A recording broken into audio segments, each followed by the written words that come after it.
Hello everybody, welcome back the channel. तो आज की वीडियो हम स्टार्ट करें हैं। नया एक ऑर्डर है, ऑर्डर 17, जो बात करता है एडजर्नमेंट के बारे में, यानी कि स्थगन। यानी कि अगर किसी पार्टी को आज की कार्रवाइयों को रोक के अगले दिन की नेक्स्ट डेट चाहिए तो वो किस प्रकार से लेगा, क्या प्रोसीजर होता है, उसके बारे में हम इस ऑर्डर में पढ़ने वाले हैं। ठीक है, तो टोटल आई थिंक 3 रूल हैं इसमें। ठीक है, तो आज की वीडियो हम सिर्फ रूल 1 पे बात करेंगे। ठीक है, और डिटेल में समझाऊंगा आपको, बहुत ज़्यादा इंपॉर्टेंट है। अगर आप प्रैक्टिस वगैरह करते हो या फिर एग्जाम के पर्पज़ से बहुत ज़्यादा इंपॉर्टेंट है। ठीक है, तो ध्यान से समझिएगा, और कुछ समझ में नहीं आता तो कमेंट करके पूछ लेना, और वीडियो पसंद आती तो वीडियो को लाइक और सब्सक्राइब जरूर करना। ठीक है, तो सीपीसी का ऑर्डर 17 जो हमारा बात करता है स्थगन के बारे में, यानी कि एडजर्नमेंट के बारे में। आज की कार्रवाइयों को एडजर्न कर रहे हैं, आज नहीं करेंगे, उसकी एक सुनवाई अगली डेट को की जाएगी। तो आज की डेट को पोस्टपोन कर रहे हैं तो उसी को एडजर्नमेंट कहा जाता है। समझिए, वन लाइन में पहले समझाता हूँ आपको, फिर चलते हैं नेक्स्ट पे। वन लाइन हमारा कहता है कि ऑर्डर 17 के रूल 1 के अनुसार पर्याप्त कारण होने पर न्यायालय सुनवाई को स्थगित कर सकता है। कोई एक आपके पास सफिशिएंट रीज़न होना चाहिए कि आज की सुनवाई आप क्यों टालना चाहते हो, तो इसके पीछे एक वैलिड रीज़न होगा, तभी आज की सुनवाई को टाला जाएगा अगली डेट के लिए। ठीक है, लेकिन एक पार्टी को मैक्सिमम 3 बार ही एडजर्नमेंट दिया जा सकता है, यानी कि एक पार्टी मैक्सिमम 3 बार एडजर्नमेंट ले सकती है कार्रवाई अपने केस में। जैसे कि आज नहीं कर पा रहे, मैं किसी कारण से आज नहीं आ पा रहा हूँ, मैं बीमार हूँ, किसी कारण से आपने बहाना मारा, तो कोर्ट कहती है चलो कोई बात नहीं, अगली डेट को देते हैं। तो ऐसे करके तो आपको 3 बार टाइम मिल सकता है एडजर्न करने का, उसके बाद नहीं मिलेगा। और गवाह उपस्थित होने पर सुनवाई स्थगित सामान्यतः डे बाई डे चलती रहेगी। इसको मैं आगे कर बताता हूँ। ठीक है, तो रूल 1 कहता है, रूल 1 कहता है कि कोर्ट कब एडजर्नमेंट दे सकती है, यानी कि कोर्ट के पास पावर है कि वो कार्रवाई को स्थगित कर सकती है, और वो स्थगित कब करेगी वो रूल में समझिए। सब रूल 1 हमारा कहता है कि अगर किसी पार्टी के पास सही कारण यानी कि सफिशिएंट कॉज है, तो कोर्ट, सफिशिएंट कॉज मतलब एक पर्याप्त कारण है आपके पास उस दिन कार्रवाई ना करने का, कि आज मत करिए, तो उसके पीछे आपके पास एक सफिशिएंट रीज़न होना चाहिए। ठीक है, तो कोर्ट मुकदमे के किसी भी चरण में, यहाँ पे इतना ध्यान दीजिएगा, एट एनी स्टेज, यानी कि किसी भी स्टेज पर आपकी कार्रवाई चल रही हो, आपको एडजर्नमेंट दिया जा सकता है। तो ये ओटी के तौर पर एग्जाम में पूछा जा सकता है, इसलिए आपको ध्यान रखना है कि एट एनी स्टेज किसी भी पार्टी, यानी कि एनी पार्टी, प्लेंटिफ हो या डिफेंडेंट हो, को समय दे सकती है और सुनवाई को अगली तारीख पर एडजर्न कर सकती है, कि आज नहीं हो पा रही, चलो ठीक है मैं 11 तारीख को डेट देता हूँ। ठीक है, तो ये यहाँ तक समझ में आ गया होगा। लेकिन कोर्ट को कारण लिखित रूप में दर्ज करना होगा। जो भी कारण सामने वाली पार्टी बताती है कि मैं बीमार था, मैं इस वजह से नहीं आ सकता, कोई भी एक्सीडेंट हो गया, तो जो भी आप सफिशिएंट रीज़न कोर्ट को दोगे तो कोर्ट को ये कंपलसरी, उसको लिखना कंपलसरी है उस रीज़न को। और यहाँ पे एक बात और है कि एक पार्टी को पूरे ट्रायल के दौरान मैक्सिमम 3 बार ही एडजर्नमेंट मिल सकता है, यानी कि स्थगन एक पार्टी को पूरे ट्रायल में मैक्सिमम 3 बार ही एडजर्नमेंट मिल सकता है, उसके बाद नहीं मिलेगा। अब नोट में हम समझिए क्या समझना है कि एक पक्ष को सामान्यतः, यानी कि एक पार्टी को जनरली मैक्सिमम 3 एडजर्नमेंट दिए जा सकते हैं, और प्रत्येक स्थगन पर न्यायालय आवश्यक समझे तो लागत यानी कि कॉस्ट भी लगा सकता है। अब कॉस्ट क्या होता है? कॉस्ट एक तरह से जुर्माना होता है। अगर आज आप कोर्ट की कार्रवाइयों को स्थगित करवा रहे हो, यानी कि रद्द करवा रहे हो कि आज मत करो अगले दिन करो, तो आज जो कोर्ट का लॉस, कोर्ट की कार्रवाई में जो समय बर्बाद हुआ है या फिर जो खर्चा हुआ है, उसकी कॉस्ट, उस चीज़ की कॉस्ट मांगता है कोर्ट। यह कोर्ट के डिस्क्रिशन पर है। 3 के बाद बहुत ही एक्सेप्शनल सर्कमस्टांसेस में ही एडजर्नमेंट मिलेगा, अन्यथा नहीं मिलेगा। ठीक है, तो यहाँ पर सिर्फ इतना ध्यान रखना, 3 के बाद मिल सकता है, लेकिन बहुत ही एक्सेप्शनल, यानी कि बहुत ही एक्सेप्शन है कि आपको मिल जाए। ठीक है, अब समझिए सब रूल 2 कहता है। सब रूल 2 हमारा कहता है कि एडजर्नमेंट होने पर क्या होगा, जब कार्रवाई स्थगित कर दी जाएगी तो उसके बाद क्या होगा।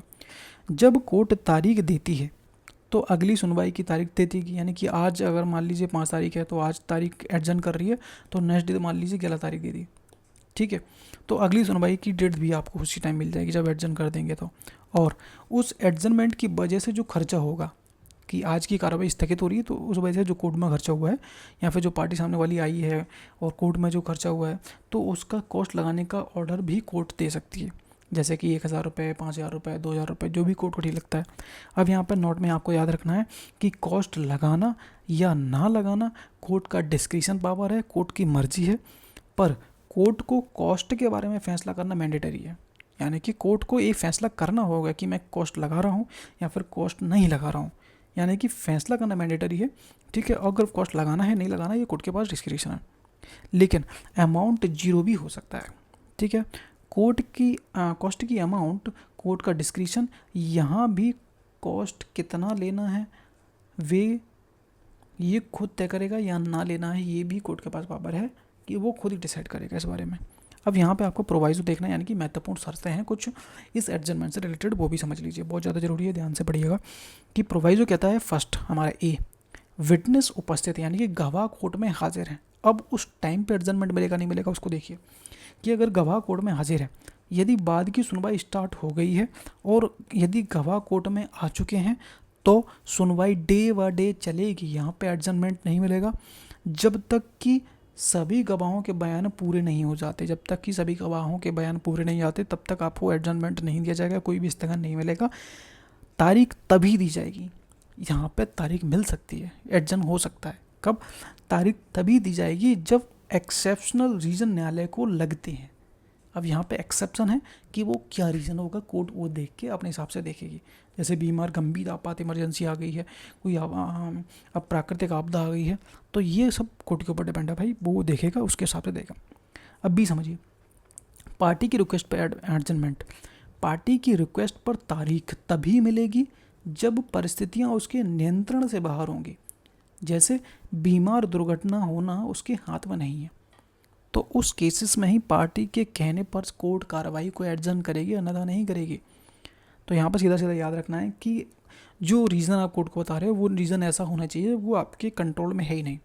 मान लीजिए आप बोलते हो कि मेरे को आज घूमने जाना है, फोर्ट जाना है, किले पे जाना है, मॉल जाना है, मूवी देखने जाना है, तो ये भाई नौटंकी नहीं चलेगी। तो यहाँ पे ऐसी परिस्थिति होनी चाहिए जो आपके कंट्रोल से बाहर हो और जो इमरजेंसी इस कारण से नहीं चलेगा। ठीक है, सी समझिए, बहुत ज़्यादा ज़रूरी है कि लॉयर का दूसरे कोर्ट में होना ये एक एडजमेंट कार्रवाई को स्थगित करने का वैलिड रीज़न नहीं है। कि आप ये नहीं बोल सकते कि मेरा वकील आज उपस्थित नहीं हो सकता, वो दूसरे कोर्ट में बिजी है, तो ये बहाना नहीं चलेगा। क्लियरली सी में प्रोवाइजो के सी में क्लियरली मना कर दिया है। डी क्लॉज कहता है कि लॉयर की बीमारी, मान लीजिए पार्टी बीमार थी, हमने समझ लिया ऊपर, अब अगर लॉयर ही बीमार हो जाए तो उस केस में क्या होगा? अगर वकील बीमार है, कोर्ट तभी तारीख देगी, यानी कि एडजमेंट तभी देगी जब पार्टी यह प्रूफ कर दे कोर्ट में कि वह दूसरा वकील नहीं कर सकता था इतनी जल्दी। मेरे वकील साहब ही फ़ोन आया जस्ट, तो इतनी जल्दी मैं दूसरा वकील कैसे कर लेता। तो यहाँ पर कोर्ट को आपको बताना होगा कि वह समय दूसरा वकील नहीं कर सकता था, वह इतनी जल्दी दूसरा कोई वकील एडजस्ट या फिर अरेंज नहीं कर सकता था, इसलिए कोर्ट उस केसेस में आपको एडजन दे सकती है। डी इतना याद रखना है। ई में क्या याद रखना है? विटनेस कोर्ट में आ गया है लेकिन पार्टी तैयार नहीं है। किस चीज़ के लिए नहीं तैयार? अब देखिए, अगर गवाह कोर्ट में मौजूद है लेकिन पार्टी या फिर पार्टी का वकील, पार्टी खुद या फिर उसका वकील कोर्ट में नहीं आए हैं, या अगर आए भी हैं तो क्रॉस एग्जामिनेशन के लिए रेडी नहीं है, तो उस केसेस में कोर्ट गवाह जो है उसका बयान रिकॉर्ड कर सकती है और क्रॉस एग्जामिनेशन करने का मौका जो आपको था वो आपका ख़त्म कर सकती है कोर्ट। भाई तुम नहीं कर रहे तो कोई बात नहीं, घुसो अपनी तरी में जो करना है आपको, लेकिन कार्रवाई तो रिकॉर्ड होगी। अब नोट में देखिए मतलब क्या है, अब इसका मौका चला गया तो क्या कोई ऑप्शन नहीं है क्या? समझते हैं कि यदि गवाह उपस्थित होने पर भी क्रॉस एग्जामिनेशन नहीं करता है, कोर्ट में नहीं आता है, तो न्यायालय उसका अवसर समाप्त कर सकता है क्रॉस एग्जामिनेशन करने का। हालांकि उचित कारण होने पर, ठीक है, आवेदन करने पर न्यायालय अपने विवेक से गवाह को पुनः क्रॉस एग्जामिनेशन करने की अनुमति दे सकती है, पर यह आमतौर पर सेक्शन 151 सीपीसी के इनहेरेंट पावर के तहत किया जाता है। तो यहाँ तक कोई कन्फ्यूज़न नहीं होगी, कोई है तो पूछ लीजिए, इससे ईजी अगर कोई समझा दे तो फिर नॉट पॉसिबल, अगर ये भी नहीं समझ में आया तो फिर कुछ नहीं हो सकता भाई आपका। ठीक है, रूल 1 में हमने पढ़ा था कि कब एडजर्न किया जाएगा, और आज हम देखने वाले हैं कि अगर जिस दिन कोर्ट ने एडजर्न डेट दी थी, मान लीजिए 11 मार्च को दे दी थी कि 11 मार्च को अगली डेट सुनवाई होगी, आज आपने बोला कि आज आप कार्रवाई नहीं कर सकते, आज की डेट को स्थगित कर दिया जाए, तो आपके कहने पर हमने कर दिया और अगली डेट हमने 11 मार्च की दे दी है। तो उस दिन अगर आप नहीं आए तो क्या होगा? तो उसके बारे में रूल 2 हमारा बात करता है। ये कहता है कि यदि तारीख वाले दिन पक्षकार उपस्थित नहीं होता है, तारीख वाले दिन मतलब जो एडजर्न करके आपको नई डेट मिली थी उस दिन आप नहीं आते हो तो, ठीक है, पहले बनना ने समझो कि रूल 2 के अनुसार यदि स्थगित की गई तारीख पर पक्षकार उपस्थित नहीं होते हैं, ठीक है, तो न्यायालय ऑर्डर 9 के अनुसार वाद का निपटारा कर सकती है। ऑर्डर 9 के अनुसार, इतना याद रखना। परंतु यदि किसी पक्ष का पर्याप्त साक्ष्य पहले से ही रिकॉर्ड हो चुका है, उसकी रिकॉर्डिंग पहले ही हो चुकी है, गवाह वगैरह पहले लिए जा चुके हैं, तो न्यायालय उसे उपस्थित मानकर बाद का निर्णय कर सकता है। यहाँ तक वन लाइनर से आपका पूरा रूल क्लियर हो जाएगा अगर रिवीजन करोगे तो। अगर रिवीजन भी करते हो तो मैं आपको सजेस्ट करूँगा 1.5x पे आप इसको रिवीजन करिए जब भी आप मेरी वीडियो देखते हो तो। ठीक है, अब नेक्स्ट चलते हैं।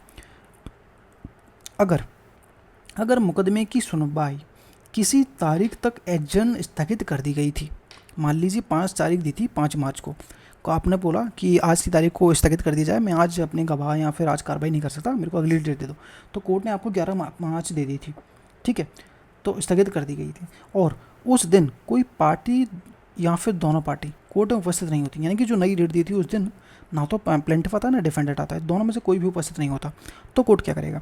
तो कोर्ट ऑर्डर 9 CPC के अनुसार केस डिस्पोज कर सकता है, केस ख़त्म कर सकता है, या फिर कोई उचित आदेश दे सकता है जो ठीक लगता है उसको। ठीक है, कौन सा ठीक लगेगा समझिए।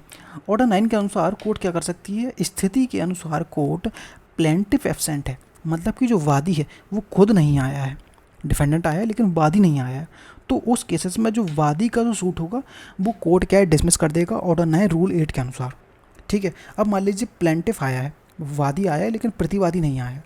ठीक है, तो यहाँ पे डिफेंडेंट एब्सेंट है, डिफेंडेंट नहीं आया है, वादी आया है, तो उस केसेस में एक्स पार्टी प्रोसीडिंग कर देगा कोर्ट, यानी कि ऑर्डर 9 और रूल 6 के ऑर्डर, मतलब प्लेंटिफ के पक्ष में निर्णय कर दिया जाएगा उसके, यानी कि डिफेंडेंट के ना होने पे। एक्स पार्टी तो ये होता है कि अगर सामने वाली पार्टी नहीं आई है तो आपके फेवर में जजमेंट हो जाएगा, तो ये होता है डिफेंडेंट नहीं आए तो। और अगर दोनों पार्टी नहीं आती हैं तो कोर्ट क्या करेगा? सूट डिसमिस कर देगा ऑर्डर 9 और रूल 3 के अकॉर्डिंग। इसमें कोई कन्फ्यूजन हो तो आप मेरे को कमेंट में पूछ सकते हो। ठीक है, अब एक्सप्लेनेशन क्या कहता है? एक्सप्लेनेशन यहाँ पर कह रहा है कि अगर किसी पार्टी का एविडेंस या फिर एविडेंस का कोई भाग पहले ही रिकॉर्ड हो चुका है और बाद में पार्टी किसी तारीख पर कोर्ट में नहीं आती है, उसके गवाह वगैरह पहले ही हो चुके हैं मान लीजिए, और बाद की नेक्स्ट डेट मान लीजिए 11 मार्च को भाई साहब नहीं आते हैं, तो उस केसेस में क्या होगा? मतलब कहाँ था? कोर्ट में नहीं आते हैं, तो कोर्ट यह मान सकती है, यानी कि कोर्ट ये मान सकती है, प्रिज्यूम कर सकती है कि वह पार्टी कोर्ट में हाजिर है, भले ही वो नहीं आई हो, लेकिन कोर्ट प्रिज्यूम करेगा कि भाई वो मेरे सामने है, क्योंकि उसकी ज़रूरत नहीं है भाई, जब एविडेंस वगैरह सब कुछ हो चुके हैं तो उसके ना होने से कोई फ़र्क नहीं पड़ता, अब हम जजमेंट देंगे सीधा सीधा। तो कोर्ट क्या करेगी? उसको प्रेजेंट मान लेगी कि भाई वो कोर्ट में मौजूद है और केस को आगे चलाकर जजमेंट दे सकती है। तो यहाँ तक हमारा एक्सप्लेनेशन खत्म हो जाता है, इसमें कोई कन्फ्यूजन नहीं होगी, है तो पूछ लेना। ठीक है, अब मतलब ऑर्डर 9 लागू करने के बजाय सीधे केस डिसाइड कर सकती है, इसे मेरिट जजमेंट कहा जाता है, क्योंकि कोर्ट रिकॉर्डेड एविडेंस को इवेल्यूएट करके फैसला देती है। एग्जाम्पल और दे देता हूँ तो और क्लियर हो जाएगा। राम वर्सेस श्याम का केस है, राम एविडेंस पूरा कर चुका है, श्याम का क्रॉस एग्जामिनेशन अभी बाकी है। ठीक है, सॉरी, श्याम का क्रॉस एग्जामिनेशन भी हो चुका है। ठीक है, एविडेंस आ गया, श्याम का भी क्रॉस एग्जामिनेशन हो चुका है। अगर तारीख आर्ग्यूमेंट के लिए लगी थी, ठीक है, बहस के लिए लगी थी, लेकिन उस दिन राम कोर्ट में नहीं आता है, तो कोर्ट क्या करेगा? तो कोर्ट ऑर्डर 9 के अनुसार केस डिसमिस कर सकती है, या फिर एक्सप्लेनेशन के अनुसार ये मान सकती है कि राम प्रेजेंट है और केस को डिसाइड कर सकती है। इसमें कोई कन्फ्यूज़न हो तो आप मेरे को कमेंट करके पूछ लो, वैसे तो बिल्कुल नहीं हो सकती, मैं बोल को बहुत सारे तरीके से समझाता हूँ कि आपको कोई कन्फ्यूज़न हो ही नहीं सकती, फिर भी है तो आप पूछ सकते हो। लास्ट रूल है इसका। ठीक है, तो चलिए देखते हैं रूल 3 हमारे किस बारे में बात करता है। ये बात करता है कि साक्ष्य प्रस्तुत ना करने आदि के बावजूद न्यायालय कार्यवाही जारी रख सकता है। ठीक है, मतलब समझो, मैं समझाता हूँ क्या है। ठीक है, वीडियो आपको पसंद आती है तो वीडियो को लाइक और चैनल को सब्सक्राइब जरूर करना, अगर मज़ा आता है तो, नहीं आता तो कोई बात नहीं। ठीक है, वन लाइन हमारा कहता है कि रूल 3 के अनुसार यदि किसी पार्टी को एविडेंस पेश करने के लिए या फिर अन्य आवश्यक कार्य करने के लिए समय दिया था कोर्ट ने, और वो ऐसा करने में विफल रहता है, तो न्यायालय उपस्थित होने की स्थिति में वाद का तत्काल निर्णय कर सकता है। मतलब अगर वो आता है कोर्ट में तो कोर्ट क्या करेगा? तत्काल निर्णय कर सकता है। और अगर वो अनुपस्थित रहता है की स्थिति में रूल 2 के अनुसार कार्रवाई की जाएगी। रूल 2 में क्या था, जैसे मैं पिछली वीडियो में बताया था कि रूल 2 में क्या प्रक्रिया अपनाई गई थी। अगर पिछले वीडियो नहीं देखा तो आप जाके देख सकते हो पहले। ठीक है, तो अब समझो रूल 3 क्या कह रहा है। रूल 3 कह रहा है कि अगर कोर्ट ने किसी पार्टी को समय दिया, ठीक है, किसी पार्टी को कोर्ट ने समय दिया था ताकि वह अपना एविडेंस पेश कर सके या फिर अपना गवाह को बुला सके या फिर मुकदमे के आगे बढ़ाने के लिए कोई ज़रूरी कार्य कर सके। ठीक है, इसलिए कोर्ट ने आपको टाइम दिया था। लेकिन पार्टी क्या करती है, समय मिलने के बाद भी वह काम नहीं करती है, ना तो वो एविडेंस देती है, ना वो मतलब किसी भी काम के लिए बुला तो तब भी टाइम आपको दिया था कि आपको देते हैं भाई 5 दिन काम कर लो, तब भी आप अगर नहीं करते हो वो काम तो कोर्ट आगे कार्रवाई जारी रख सकती है। क्या करेगी समझो, देखो कोर्ट क्या करेगी, अगर दोनों पार्टी कोर्ट में मौजूद हैं, मान लीजिए दोनों प्लेंटिफ डिफेंडेंट दोनों कोर्ट में हाजिर हैं, तो कोर्ट मैटर तुरंत डिसाइड कर देगी। ठीक है, समझो मतलब क्या है, मतलब अब और समय नहीं दिया जाएगा पार्टी को। कोर्ट उपलब्ध मटेरियल यानी कि जो एविडेंस या सब कुछ जो सफिशिएंट कोर्ट के पास होगा के आधार पर कोर्ट जजमेंट दे सकती है। ठीक है, इसमें कोई कन्फ्यूजन नहीं होगी तो कमेंट में पूछ लेना। ठीक है, नेक्स्ट क्या कह रहा है, अगर कोई पार्टी अनुपस्थित है, अगर हाजिर होगी तो डिसाइड कर देगा, अगर अनुपस्थित है तो क्या होगा, तो रूल 2 के अनुसार कार्रवाई होगी। अब रूल 2 में क्या कौन सी कार्रवाई थी भाई, जो हमने पिछली वीडियो में पढ़ा था, मतलब कि डिसमिस और एक्स पार्टी वाला, मतलब कोर्ट ऑर्डर 9 के अनुसार कार्रवाई कर सकेगी, जो कि डिसमिस या फिर एक्स पार्टी हो सकता है। कब होगा मैं समझाता हूँ कि भाई अगर कोर्ट में वादी हाजिर है मान लो, ठीक है, डिफेंडेंट नहीं आया है, तो उस केस में क्या कर रहा था, डिफेंडेंट नहीं आया है तो हमारा एक्स पार्टी चला जाएगा ऑर्डर। ठीक है, अगर प्लेंटिफ ही नहीं आया तो वो केस डिसमिस हो जाएगा, तो वो था। ठीक है, ऑर्डर 9 वाला, तो यहाँ पर वही चीज़ लागू हो जाएगी। यहाँ पर कोई कन्फ्यूज़न नहीं होनी चाहिए, सिर्फ आपको इतना याद रखना है कि टाइम दिया, टाइम देने के बाद भी अगर अब वो आप काम नहीं करते हो तो केस आगे जारी हो सकता है, जो मटेरियल एविडेंस आपके पास पहले ऑलरेडी पड़े होंगे उसके आधार पे। ठीक है, अगर दोनों पार्टियों में से दोनों ही नहीं आते हैं तो वही मैटर देखना है आपको, रूल 2 वाला, एक्स पार्टी और डिसमिस वाला। ठीक है, कोई कन्फ्यूजन नहीं होगा। एग्जाम्पल्स और क्लियर कर देता हूँ कि राम वर्सेस श्याम का एक केस है, कोर्ट ने श्याम को कहा कि अगली तारीख को अपने गवाह को लेकर आना। कोर्ट ने समय दिया था, अगली तारीख पर श्याम क्या करता है, कोर्ट में आता है लेकिन गवाह नहीं लाता है। तो अब कोर्ट क्या कर सकती है, कोर्ट तुम्हें दोबारा समय नहीं देगी। ठीक है, तुम्हें समय दिया था, अब हम केस डिसाइड करेंगे और तुरंत जजमेंट दे देगी। ठीक है, आगे समझ में, कोई कन्फ्यूज़न नहीं होना चाहिए, बहुत ईजी था, कुछ है नहीं इसमें। और ये थोड़ा मैंने डिफरेंट डाल दिया ताकि कन्फ्यूज़न ना हो। रूल 2 में किस बारे में बात कर रहा था कि पार्टी कोर्ट में आती ही नहीं है। इस केस में क्या है, पार्टी तो कोर्ट में है लेकिन काम नहीं किया, उसने एविडेंस वगैरह पेश नहीं किया, ऑर्डर 9 लागू हो जाएगा, वही एक्स पार्टी डिसमिस वाला। और कोर्ट मेरिट के आधार पर, यानी कि जो एविडेंस उसके पास पड़े थे पहले पुराने वाले, उसी के आधार पर वो डिसाइड कर देगा। यहाँ पर नॉन अपीयरेंस वाला था, लेकिन यहाँ पर डिफ़ॉल्ट किया है आफ्टर टाइम ग्रांटेड। समझ गया, इसमें कोई कन्फ्यूजन हो तो आप पूछ सकते हो। वीडियो पसंद आती है तो वीडियो को लाइक और चैनल को सब्सक्राइब जरूर करना। मिलते हैं नेक्स्ट वीडियो में, थैंक यू सो मच।